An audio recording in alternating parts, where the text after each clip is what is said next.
Bonjour à tous, Christine pour le blog de Cœur à Soi. Aujourd'hui, en conseil lecture, j'avais envie de vous proposer un livre dont le titre m'a fait sourire. Il s'agit de Recettes du bonheur d'un moine rebelle pour une belle vie, écrit par Lama Maru aux éditions de l'Éveil.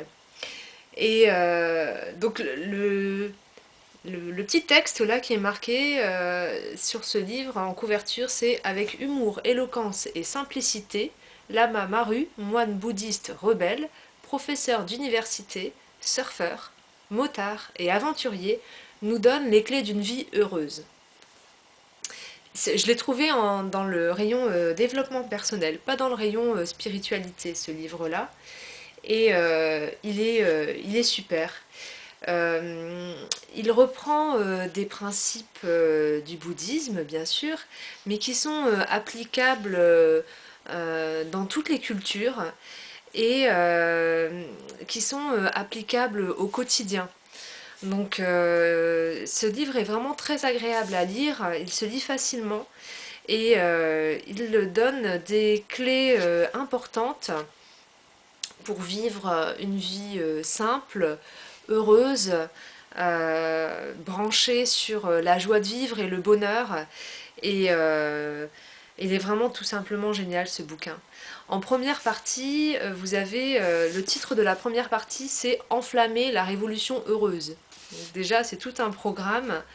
On y parle de consumérisme, on y parle de nature miraculeuse de nos vies et également de ne pas passer à côté du chemin du bonheur.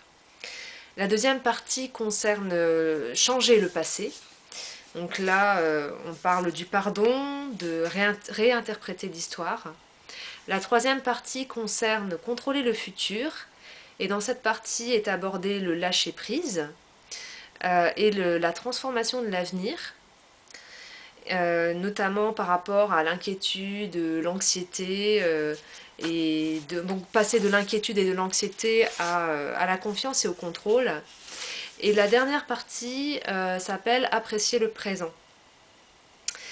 Et à la toute fin, toute fin du livre, vous avez un épilogue, donc provoquer le bonheur 24 heures sur 24, les éléments d'une vie saine, qui reprend les grands points du livre.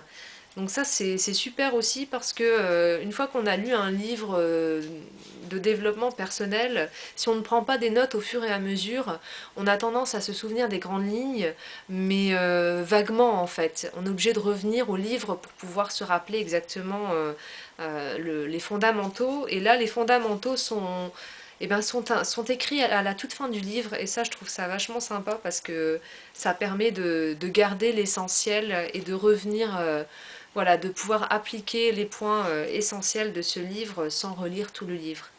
Donc voilà mon conseil lecture d'aujourd'hui, recette du bonheur d'un moine rebelle pour une vie belle. À bientôt!